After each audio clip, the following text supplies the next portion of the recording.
What is up, NASCAR fans? We are here for the NASCAR Nitro Series Stock Division Daytona 500. The very first mail-in racing action on the HSL Diecast Racing channel. You do not want to miss this. We are going to start off with segment 1. And it is Richie that draws the pole. We got both Barora bangers starting second and third. Gator McCluskey and Baby Richie. Both of the Richies for Puff Racing are in this segment. And the gates are down. It's a pretty tight pack on the split portion of the track. Looks like Jimbo Rockford's got a little bit of a lead over Richie before heading into the fat track portion. And it is still a dead heat heading into the turns. Jimbo Rockford has the advantage. Gator McCluskey trying to steal second place. He's unsuccessful, but he does take third from Nessa Force. Baby Richie hanging out watching the rest of the action unfold in front of him. And Jimbo Rockford's going to lead the field to the green on lap 2. The gates are down, and Jimbo Rockford quickly gains a car length on Baby Richie coming out of the gate. And now Gator McCluskey's trying to steal second place. I'm sorry, that was Richie, not Baby Richie, and he is just sinking like a rock. His teammate's about to pass him for third. And Jimbo Rockford's got such a huge lead, Gator McCluskey decides to showboat a little bit. That almost backfires, but he still crosses the line in second place. But so far, it has just been the Jimbo Rockford show for this segment. He took the lead on lap 1 and hasn't looked back since. The gates are down, and Gator McCluskey's trying to challenge for the lead now. He is not giving up. They are side by side heading into the fat track portion. Rockford has a slight lead. Gator McCluskey steals the lead on the outer edge, and it looks like Gator McCluskey will take it going into lap 4. You can see Jimbo Rockford almost chokes big time there, but his car did cross the line. But our pole sitter Richie is not so lucky. His car ends up on his roof off the track, and he is off the track before the finish line. Our very first mail-in pole sitter becomes our very first mail-in DNF. And you can see the HSL blimp footage of the wreckage. As we get ready for lap number 4, Gator McCluskey is going to lead the field down to the green now. Jimbo Rockford barely survives to stay on the front row. Nessa Force and Baby Richie still in it. And now the gates are down. Gator McCluskey's going to try and get a big lead before he even hits the fat track portion. And Nessa Force is challenging for second. Jimbo Rockford is spiraling right now, losing control of the segment lap after lap, a little bit at a time. And caution is out for an El Reco. Baby Richie's strategy of keeping it conservative works out as Nessa Force flips on her roof, and he'll be starting right behind the leader for the final lap. There's no question about that. Nessa Force is done for the day. And it looks like the inside lane is going to go downhill in reverse. And this segment is now Gator McCluskey's to lose. He's been the fastest car all day, moved up from the middle of the pack into first place very quickly, and he's led the last 2 laps. And it is a dead heat heading into the fat track again. Jimbo Rockford does not want to give up. And if this were the finish line, it would be too close to call as it stands right now. And they make contact heading into the turn. Caution is out. El Reco for Gator McCluskey. He chokes on the final lap. His bags were packed. He had his ticket to the main event punched, and he blows it right before the finish line. Gator McCluskey, of course, one of the bad luck drivers of Lord Shanks Racing Series. And his loss is Jimbo Rockford and Baby Richie's gain. What an exciting segment that was. Now it's time for segment 2. In the front row, we have William in the 94W and Pantone in the 18. In the second row, Skeeter Davis for Po' Boy Racing and Terry Labonte for Mark Racel Motorsports. And in the back, we have Johnson Jr. trying to break the 3-way tide for all-time wins in the NASCAR Nitro Series. And Rowan in the Bobby Allison Mustang Special. Got 2 Uncle Elvis teammates in the outside row. But it doesn't seem like William even needs his teammates' help there. He's got a full car length lead heading into the final turn. And it looks like Skeeter Davis takes the lead from 4th place on that first lap. And you can see there on the zoomed-in screenshot, Skeeter Davis barely gets by him. And he will lead the field down for lap 2. Next to him is William. Pantone and Texas Terry each lose a spot or 2 from Skeeter Davis. Meanwhile, Johnson Jr. is playing it conservatively from the back row, waiting for someone else to make a mistake. And the gates are down. The McDonald twins and Skeeter Davis's car, some of the fastest cars I've seen going down the track in the stock series, and it's almost a dead heat between the 2 of them. They peel away from the other 2 rows, and Skeeter Davis almost flips. He gets on his side and manages to hang on and lead the lap. What an incredible piece of driving here. All 4 wheels are up in the air, and it looks like he's going to land on his side. have an early El Reco, but he recovers. Not only that, but he maintains the lead, puts a block on William, and leads the lap. And there's still 3 laps left in this segment. Lots of action so far. And now the gates are down for lap number 3. It's a pretty tight pack. Early in the lap, the 4 cars that have been in the back are showing a little more speed this time around. And there they go. William and Skeeter Davis fly away from the rest of the pack, as they've been doing. And Skeeter Davis flips over. Skeeter Davis recovers after flipping what looked like a surefire DNF. He recovers and not just leads the lap, but dominates the lap. That is the most insane thing I've ever seen in the NASCAR Nitro Series. And we're definitely playing this one for you again in slow motion. There's been plenty of epic maneuvers on this channel so far, but nothing has surpassed that. And now Skeeter Davis is going to hold the lead with 2 laps to go. What an incredible series of events for Skeeter Davis. I have never seen anything like that. Back-to-back highlight reel laps. And the rest of the guys just jockeying for position. Right now, Terry Labonte's in last place, but all the attention is on Skeeter Davis and William trying to get by him and steal the lead, but it's going to be pretty tough. And the gates are down for lap 4, and Skeeter Davis already has almost a car length lead before it even hits the fat track. Rowan and Johnson Jr. both showing a little bit of life now. Rowan's even challenging for second place. And Skeeter Davis does it again. Another near miss he somehow recovers from, just like a junkyard joust, and the caution is out for an El Reco. It looks like Rowan got a little too aggressive there and took himself out. William takes the lead after what looks like an attempt at showboating. Could prove costly for Skeeter Davis. With just 1 lap to go, this segment could go either way, and it looks like William is getting a pretty strong push from his fellow Ford Thunderbird. And meanwhile, Skeeter's keeping it close with no help at all from Pantone. And William gets a car length advantage coming out of the split portion.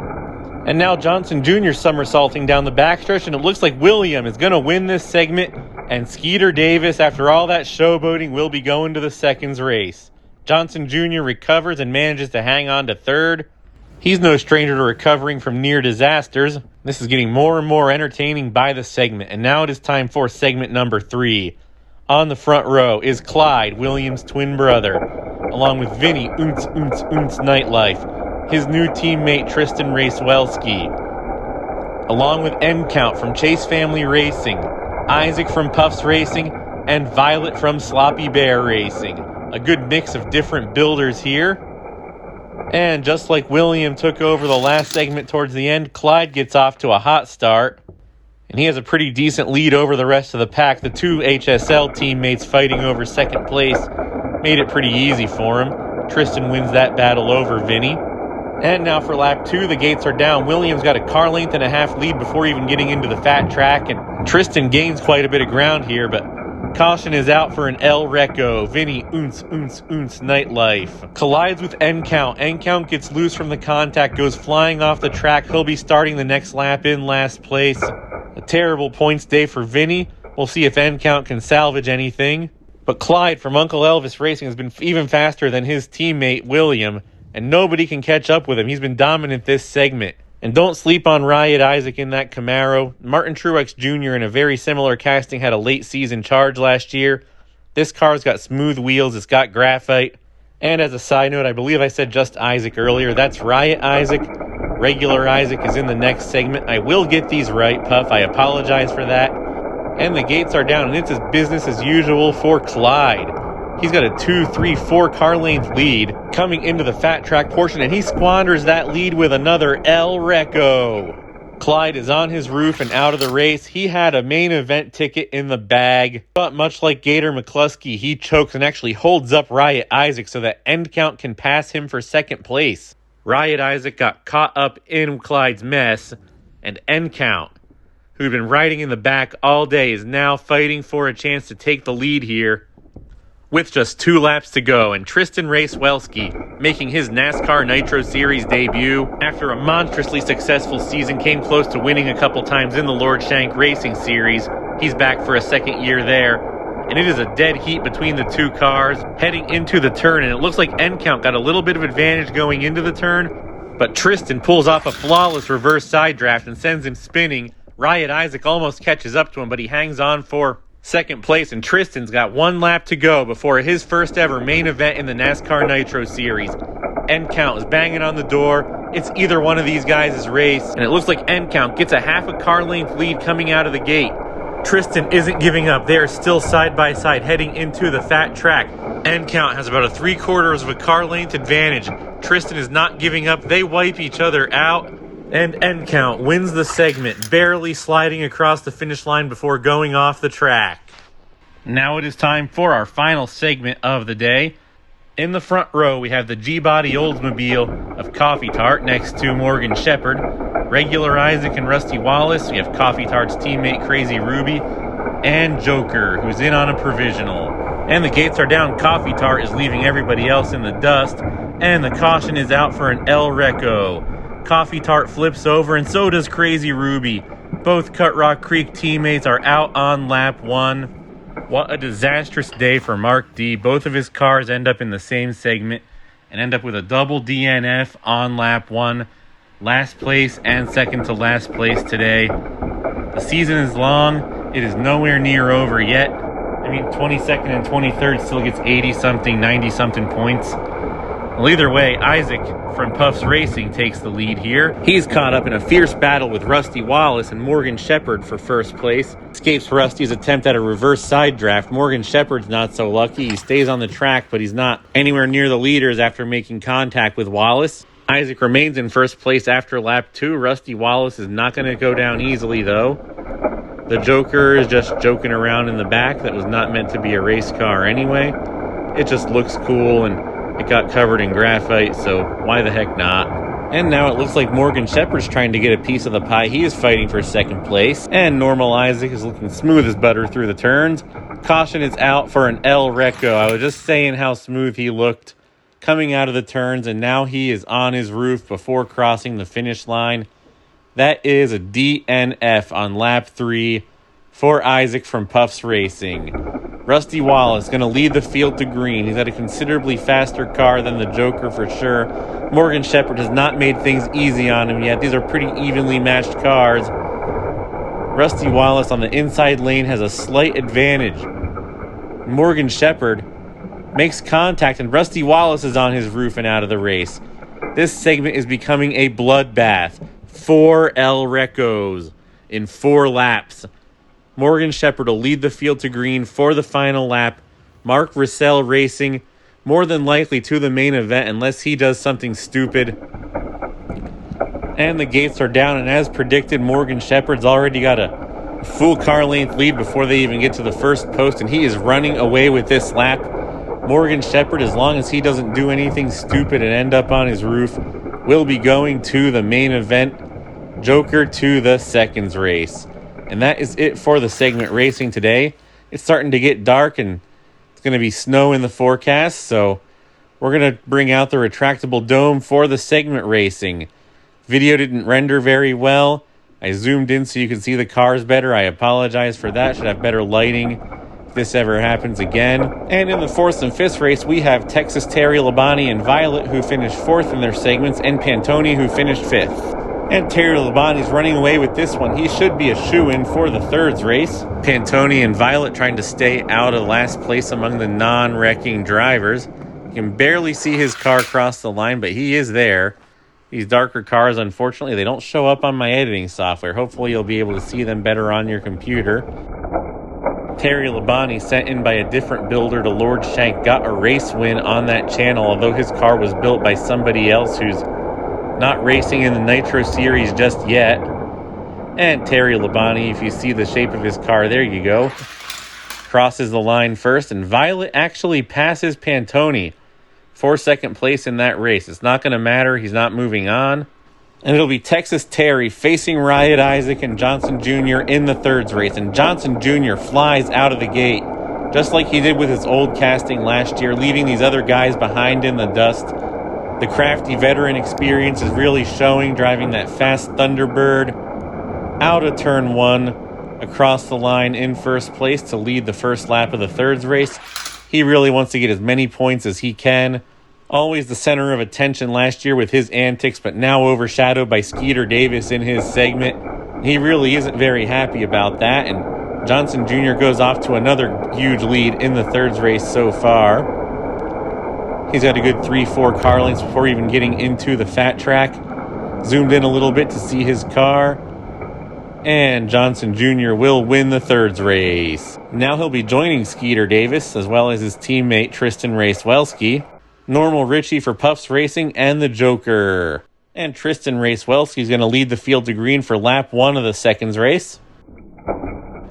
And the gates are down, and as predicted, Skeeter Davis opens up a big lead before even getting onto the fat track. Everyone else is leaving the Joker behind in the dust.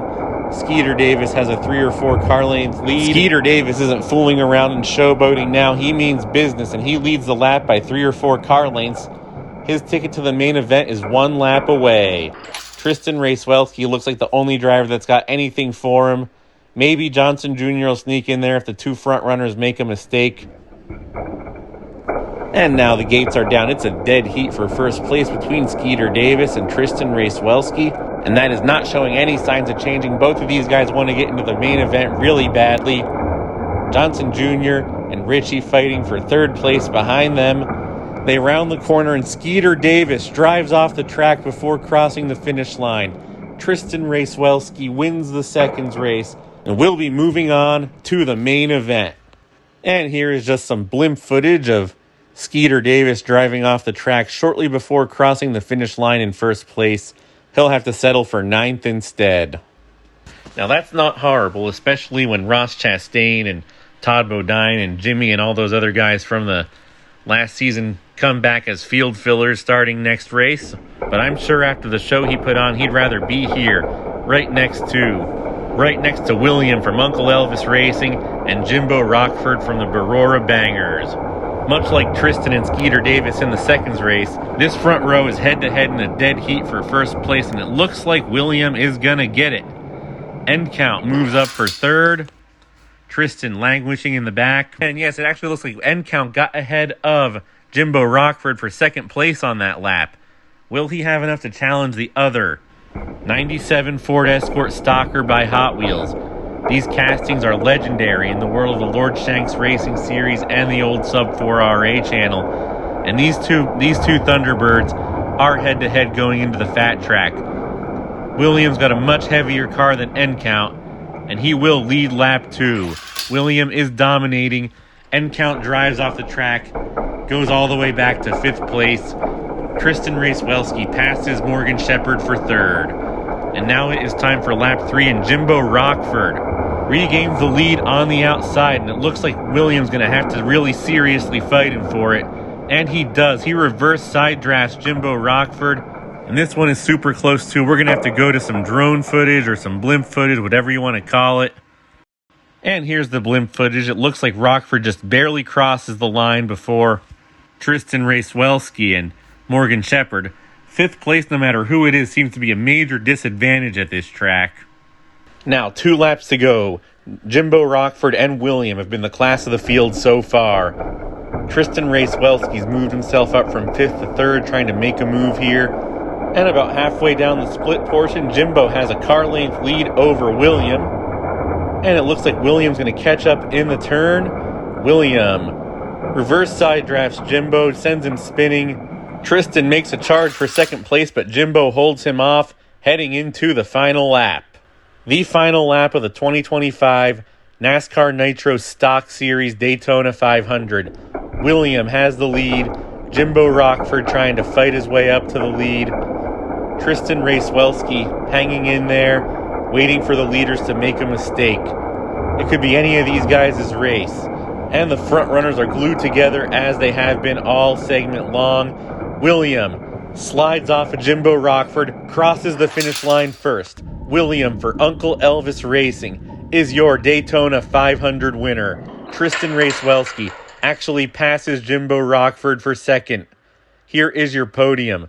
William from Uncle Elvis Racing. Congratulations to Uncle Elvis for winning the very first NASCAR Nitro Series stock mail-in event. Tristan Racewelski and Jimbo Rockford make up your podium.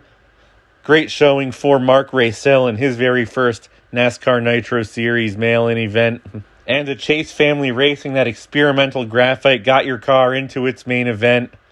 Here are the race results. There's still 11 more of these before we crown our world champion in the stock series.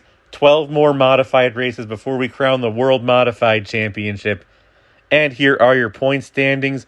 The points are similar to the old NASCAR Winston Cup points, except for a little bit more of an incentive for winning races. William gets 200 points. Tristan gets 175, and it goes down by 5, 4, 3 points each position from there, all the way down to, I believe, 37 for 42nd once the field fillers get in. And last, but, well, also least, everyone's favorite portion of the video, the shameless plug. If you want to see your cars racing on my channel like in this race, visit redlinederby.com, hit that link below, and send your NASCAR diecast to HSL Diecast Racing, P.O. Box 7, Wind Gap, Pennsylvania, 18091. And as always, we'll see yous out there on the track.